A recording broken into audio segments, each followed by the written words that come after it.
नमस्कार, आप देख रहे हैं द न्यूज और मैं रानी गुप्ता आपके साथ। इस वक्त की बड़ी खबर सामने आ रही है पश्चिम बंगाल में हिंसा को लेकर के। दरअसल जिस तरीके से राज्य में लगातार एक महीने से हिंसा देखने को मिल रही है, तो अब इस बीच कहा जा रहा है कि राज्यपाल सीवी आनंद बोस अब गृह मंत्री अमित शाह से मुलाकात कर सकते हैं, क्योंकि कल 8 जुलाई को बंगाल में पंचायत चुनाव तो संपन्न हो गए, लेकिन वहां पर हिंसा अभी भी जारी है। हिंसा थमने का नाम नहीं ले रही है। इस बीच तमाम बीजेपी के जो नेता हैं वो लगातार ये मांग कर रहे हैं कि केंद्र को अब राज्य के हिंसा को लेकर के हस्तक्षेप करना चाहिए और राष्ट्रपति शासन लागू कर देना चाहिए। इस बीच ये जो राज्यपाल की मुलाकात है गृह मंत्री अमित शाह से, वो काफी ज्यादा अहम मानी जा रही है। कहा यह जा रहा है कि क्या वाकई में अब जो पश्चिम बंगाल की स्थिति है वो ममता सरकार से नहीं संभल रही है, जिसकी वजह से अब खुद राज्यपाल जो हैं वो गृह मंत्री अमित शाह से मुलाकात कर रहे हैं। और क्या राज्य में राष्ट्रपति शासन को लेकर के दोनों के बीच चर्चा हो सकती है? तो वहीं मणिपुर और खेतों में नजर आने वाले राहुल गांधी से भी स्मृति ईरानी ने तीखा सवाल पूछ दिया है। उनका कहना है कि क्या राहुल गांधी को ये मौत का जो खेल पश्चिम बंगाल में हो रहा है वो कबूल है, वो मंजूर है? क्योंकि मणिपुर में तो राहुल गांधी तुरंत चले गए थे अपने मोहब्बत की दुकान लेकर के, और इसी तरीके से आजकल वो खेतों में नजर आ रहे हैं, ट्रक में बैठ करके सफर करते हुए नजर आ रहे हैं। लेकिन आज जब बंगाल में हिंसा व्याप्त है, कई सारे कांग्रेस के कार्यकर्ता भी इस हिंसा के दौरान घायल हुए हैं, तो आखिर राहुल गांधी ने चुप्पी क्यों साध रखी है? ये न सिर्फ स्मृति ईरानी बल्कि तमाम लोगों का सवाल है कि अब ममता सरकार से कोई भी विपक्ष की पार्टी या फिर कोई भी विपक्ष का नेता सवाल क्यों नहीं पूछ रहा है? पश्चिम बंगाल में जो पंचायत चुनाव के दौरान हिंसा देखी जा रही है, उस पर एक भी विपक्ष का नेता ट्वीट क्यों नहीं कर रहा है? ममता सरकार को घेर क्यों नहीं रहा है? आपको बता दें, जिस तरीके से एएनआई ने बाकायदा इस बात की पुष्टि की है कि आज जो बंगाल के राज्यपाल है सीवी आनंद बोस, वो गृह मंत्री अमित शाह से मुलाकात कर सकते हैं। और इस बीच अंदेशा ये लगाया जा रहा है कि राज्य में जल्द ही राष्ट्रपति शासन लागू हो सकता है, क्योंकि जब से ग्राम पंचायत चुनावों का ऐलान हुआ था करीब 1 महीने पहले, तभी से हिंसा देखने को मिल रही है। अगर हम 1 महीने के रिकॉर्ड की बात करें तो रिकॉर्ड में जो मौतों का आंकड़ा दर्ज है वो अब तक 36 लोगों की मौत हो चुकी है। ये तो वो आंकड़ा है जो कि रिकॉर्ड में दर्ज है। इसके अलावा कहा यह भी जा रहा है कि राज्य में इससे भी ज्यादा मौतें हो गई होंगी जो कि रिकॉर्ड में उपस्थित ही नहीं है। ऐसे में कई सारे कार्यकर्ता भी घायल हुए हैं, जिसमें न सिर्फ बीजेपी बल्कि कांग्रेस के कार्यकर्ता घायल हुए हैं, सीपीआईएम के कार्यकर्ता घायल हुए हैं। हालांकि कांग्रेस नेता अधीर रंजन चौधरी बार बार ममता सरकार पर हमला करते हुए नजर आ रहे हैं, लेकिन राहुल गांधी अभी भी खामोश हैं। राहुल गांधी की ओर से कोई सवाल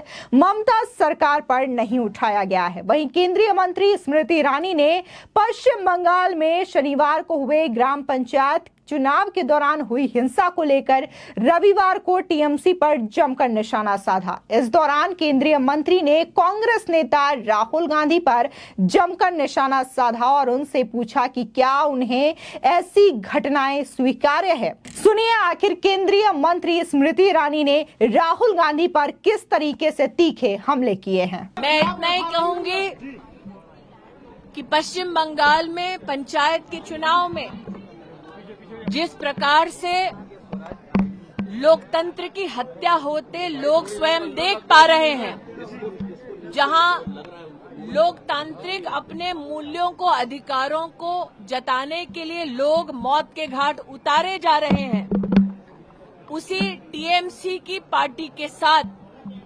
गांधी परिवार गठबंधन कर रहा है। मेरा गांधी परिवार से विशेष ये प्रश्न है कि क्या उनसे हाथ मिलाना मंजूर है उन्हें, जो पश्चिम बंगाल में कहर मचा रहे हैं, मौत के घाट लोगों को मात्र इसलिए उतार रहे हैं क्योंकि वो वोट करना चाहते हैं। मौत का ये खेला श्री राहुल गांधी को क्यों स्वीकार है, ये प्रश्न उठता है। आपको बता दें, पश्चिम बंगाल में त्रिस्तरीय पंचायत चुनाव के लिए मतदान के दौरान राज्य के ग्रामीण हिस्सों में हिंसा और आगजनी की कई सारी घटनाएं देखने को मिली। इसमें कम से कम 18 लोगों की मौत हो गई है। कहा जा रहा है कि चुनाव में सत्तारूढ़ टीएमसी और बीजेपी के बीच कड़ी टक्कर देखने को मिल रही है। अभी हाल ही में सी वोटर्स के एग्जिट पोल भी सामने आए थे, जिसमें साफ तौर से देखने को मिला है कि कैसे बीजेपी के जो वोटिंग शेयर हैं वो बढ़े हैं और साफ तौर से कई सारे ऐसे इलाके हैं जहां पर बीजेपी टीएमसी को कड़ी टक्कर देते हुए नजर आ रही है। ऐसे में यह भी कहा जा रहा है कि जिस तरीके से वोटिंग शेयर बीजेपी के बढ़े हैं पश्चिम बंगाल में और जिस तरीके से तानाशाही रवैये के बावजूद टीएमसी के सामने डट करके बीजेपी खड़ी है, तो ऐसे में आने वाले लोकसभा चुनाव के लिए ये टीएमसी पर खतरा मंडरा सकता है और हो सकता है कि टीएमसी का पत्ता भी पश्चिम बंगाल से साफ हो जाए, यानी कि ममता सरकार इस वक्त खतरे में भी बताई जा रही है। बता दें, केंद्रीय मंत्री स्मृति ईरानी ने भोपाल में मीडिया से बातचीत करते हुए कहा कि पश्चिम बंगाल में पंचायत चुनाव में जिस प्रकार से लोकतंत्र की हत्या होते हुए लोग देख रहे हैं, जहां लोकतांत्रिक अधिकारों को जताने के लिए लोगों को मौत के घाट उतारा जा रहा है, उसी टीएमसी के साथ कांग्रेस हाथ मिला रही है। क्या उनसे हाथ मिलाना मंजूर है उन्हें, जो पश्चिम बंगाल में कहर मचा रहे हैं? मौत का ये खेला राहुल गांधी को स्वीकार है। आपको बता दें कि राहुल गांधी की ओर से अभी तक पश्चिम बंगाल हिंसा पर एक भी टिप्पणी नहीं की गई है, लेकिन प्रदेश कांग्रेस अध्यक्ष अधीर रंजन चौधरी ने आरोप लगाया है कि ममता बनर्जी के हाथ खून से भरे हैं। बंगाल में पंचायत चुनाव के दौरान बमबाजी में मारे गए 62 साल के बुजुर्ग के परिवार से मिलने हॉस्पिटल पहुंचे अधीर रंजन चौधरी ने ये बातें कही हैं। उन्होंने कहा कि राज्य में और विशेष रूप से मुर्शिदाबाद में स्थिति बहुत ज्यादा तनावपूर्ण और प्रतिकूल है। मैं सीएम ममता बनर्जी से पूछना चाहता हूं कि आप किस तरीके का लोकतंत्र चाहते हैं? आपके हाथ खून से भरे हुए हैं। वहीं बताया जा रहा है कि बम विस्फोट की घटना कथित तौर पर तब हुई जब बदमाश पंचायत चुनाव के दिन मतदान केंद्रों को लूटने की कोशिश कर रहे थे। उधर ममता बनर्जी के नेतृत्व वाली टीएमसी ने राज्य में कांग्रेस सहित विपक्षी दलों पर निशाना साधा, जो हिंसा के बीच पश्चिम बंगाल में केंद्रीय बलों की तैनाती की मांग कर रहे थे। टीएमसी ने यह सवाल किया है कि हिंसा के समय केंद्रीय बल कहां थे, जिसमें कई लोगों की जान चली गई है। आपको बता दें कि टीएमसी पर हमला बोलते हुए बीजेपी विधायक शुभेंदु अधिकारी ने कहा है कि राज्य जल रहा है और केंद्र सरकार को अनुच्छेद 355 या फिर अनुच्छेद 356, जो कि राष्ट्रपति शासन के नाम से जाना जाता है, उसके तौर पर हस्तक्षेप करना चाहिए।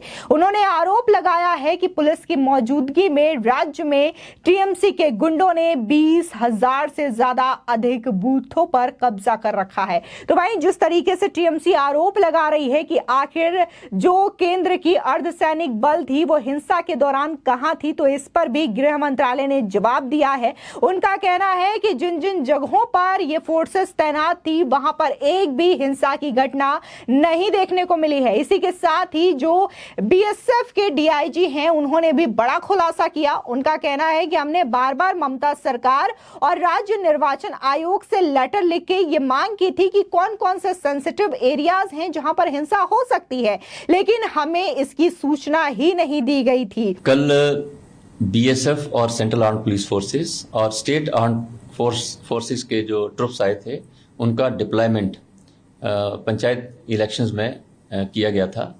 और जहाँ जहाँ पे ये ट्रुप्स डिप्लॉयड हुए थे वहाँ पे कोई कैजुअलिटी नहीं हुई है। और जहाँ पे ये ट्रुप्स डिप्लॉयड हुए थे वहाँ पर सुचारू रूप से इलेक्शन हुए हैं। सवाल ये आ रहा है सर कि सेंट्रल फोर्सेस आए थे, उनका डिप्लॉयमेंट में क्यों देरी हुआ या क्यों नहीं जा पाया लोग, क्या कारण है? कल सुबह 11 बजे तक 59,000 ट्रुप्स जो हैं 649 कंपनीज वो इलेक्शन के लिए उपलब्ध थे। और जो टोटल 61,636 जो पोलिंग बूथ हैं, उनमें से 4,834 संवेदनशील पोलिंग बूथ घोषित हुए हैं, जो ये डाटा हमें मीडिया के माध्यम से पता चला है। तो जब 61,000 से ज़्यादा पोलिंग बूथ होंगे तो उसमें हर जगह सेंट्रल आर्म्ड पुलिस जो है उसके ट्रुप्स डिप्लॉयड नहीं हो सकते, क्योंकि जो संवेदनशील पोलिंग बूथ होते हैं उसके ऊपर प्राथमिकता दी जाती है। कल जहाँ जहाँ पे संवेदनशील पोलिंग बूथ थे वहाँ पर स्टेट एडमिनिस्ट्रेशन ने यानी डीएम और एसपी के माध्यम से जहाँ जहाँ पे हमें बताया गया वहाँ वहाँ पे हमारे ट्रुप्स डिप्लॉयड थे, और जो संवेदनशील पोलिंग बूथ से ट्रुप्स बच गए उनको बाकी जगह पे डिप्लॉय किया गया। तो जहाँ पे डिप्लॉय किया गया वहाँ पे इलेक्शन बढ़िया तरीके से हुए हैं। ये कहना कि हर एक जगह जो है सेंट्रल आर्म्ड पुलिस फोर्सेस नहीं दिखाई दी, ये हर एक जगह संभव भी नहीं है, क्योंकि जहाँ जहाँ पर हमें बताया गया है वहाँ वहाँ पे हमारी डिप्लॉयमेंट हुई है और वहाँ पे हमने बढ़िया तरीके से काम किया है। यानी कि ये पूरी कहीं ना कहीं सोची समझी साजिश का हिस्सा बताया जा रहा है, और इस पे जो उंगलियां हैं वो लगातार ममता सरकार के खिलाफ उठती हुई नजर आ रही है। फिलहाल इस खबर को लेकर के आपकी क्या राय है हमारे कमेंट सेक्शन में जरूर बताएं। आगे की और भी अपडेट के लिए चैनल को सब्सक्राइब करना ना भूलें।